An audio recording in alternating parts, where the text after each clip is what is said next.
আমাদের প্রিয় নেতা জনাব তারেক রহমান জনতার উদ্দেশ্যে হাত নাড়িয়ে অভিবাদন জানাচ্ছে। এখানে লক্ষ লক্ষ জনগণ ইনশাল্লাহ।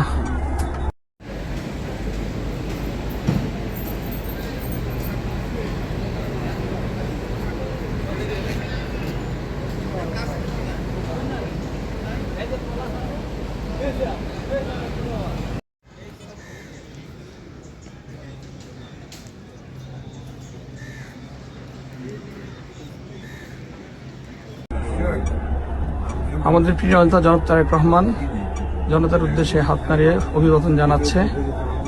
এখানে লক্ষ লক্ষ জনগণ ইনশাল্লাহ। আমাদের প্রিয় নেতা জনাব তারেক রহমান কিছুক্ষণের মধ্যে ঢাকা বিমানবন্দরে অবতরণ করবেন। রব্বুল আলামিন আমাদের নেতা করেছেন, বিমানবন্দরে অবতরণ করেছেন। রব্বুল আলামিন অতি তাড়াতাড়ি যেন আমাদের মাঝে এসে এই আজকের অনুষ্ঠানে অংশগ্রহণ করতে পারে সেই তৌফিক দান করে। রব্বুল আলামিন বাংলার বিভিন্ন প্রান্ত থেকে রব্বুল আলামিন প্রিয় নেতাকে এক নজর দেখার জন্য যারা দীর্ঘ 18-19 বছর মামলা হামলা ও খুন অত্যাচার নির্যাতনের শিকার হয়েছেন